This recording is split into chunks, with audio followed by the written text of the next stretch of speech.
In the mid-1990s, the network sitcom stood on the brink between standard saccharine live-before-studio audience fare to edgier, more irreverent comedy verite, and NewsRadio teetered on that cusp. This may have had to do with the show's mild allergy to TV cliches and a mostly gentle penchant for biting the hand that feeds. Well, screw you too. NewsRadio constantly took the unenviable reality of being consistently at odds with NBC and on the brink of cancellation, and used it as license to paint the outrageously colorful plots that seemed to transplant the flighty non sequiturs of Monty Python's Flying Circus Bill, I'm fixing for another homoerotic adventure on the Big Muddy into the work environment of WKRP in Cincinnati. To this end, I submit that in taking the aforementioned creative liberties under the consistent specter of cancellation, NewsRadio ultimately served as the catalyst for the edgier, less saccharine network sitcoms of the 2000s and the present decade. Billy D. Williams, watch out. When NewsRadio first premiered in 1994, primetime network TV was inundated with the conventional play-it-safe family-friendly fare, the likes of Mad About You, Full House, Family Matters, and Home Improvement. The edgier fare, such as The Larry Sanders Show, Dream On, and Arliss, was relegated to the pay cable networks such as HBO. In the Slate article, The Awkward Charm of NBC's NewsRadio, Jessica Winter wrote that the show was caught between the graying era of the classical, even stately situation comedy, and the later wave of faster-paced, more densely scripted shows that placed the sitcom format inside quotation marks. To say that NewsRadio didn't have some help from the other side, i.e. cable, would be disingenuous. The show's creator and head writer, Paul Simms, was a writer for The Larry Sanders Show, so he had experience with the more uninhibited humor embraced by HBO. In Challenging Sitcom Conventions, Lisa Williamson wrote, HBO sitcoms are an attractive prospect for celebrities because they are free of many of the restrictions and limitations placed on network programming.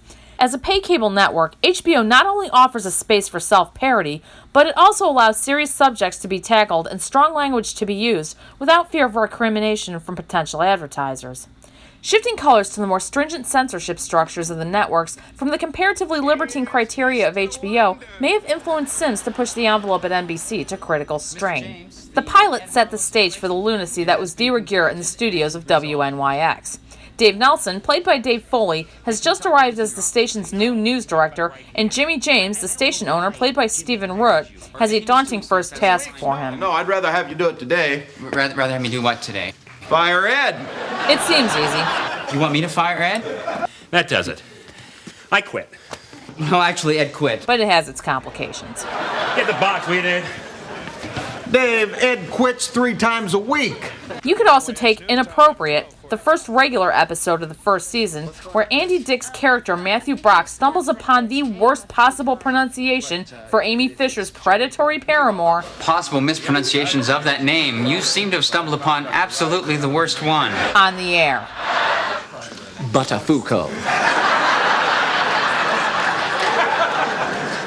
Well, buttafuoco to you too, Matthew.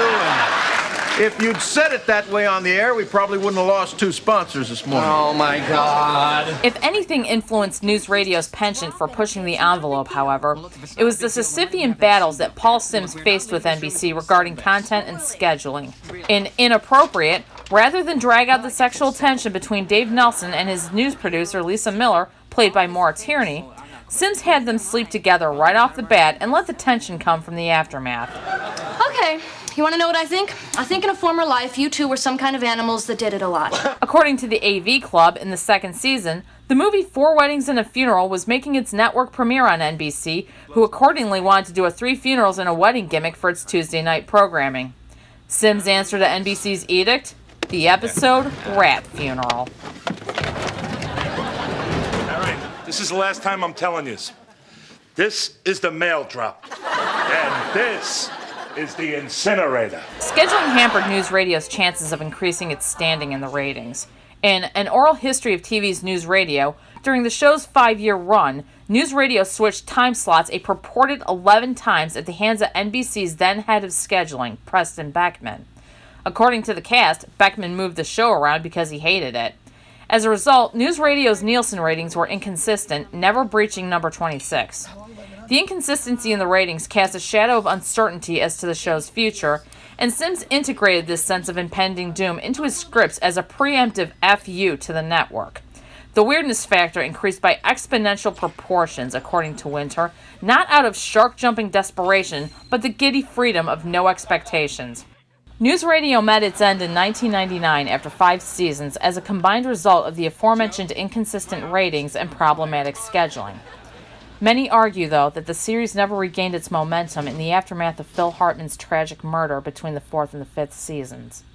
In its demise, however, NewsRadio dropped and fertilized the seeds for the edgier and more surrealistic network sitcoms of today, among them Scrubs, Arrested Development, The Office, 30 Rock, Parks and Recreation, and Modern Family. Of these, 30 Rock seems to be the most prominently influenced by NewsRadio. Elements of Phil Hartman's bombastic anchor, Bill McNeil, are present in the characters of both Tracy Morgan's Tracy Jordan and Alec Baldwin's Jack Donaghy, with the latter also sporting shades of Jimmy James. You can also see equal parts of Dave Nelson and Lisa Miller in Tina Fey's Liz Lemon.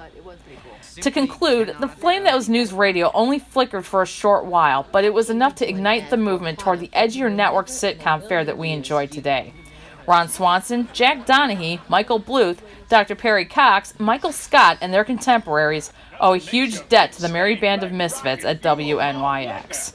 Damn, it's Crizappy!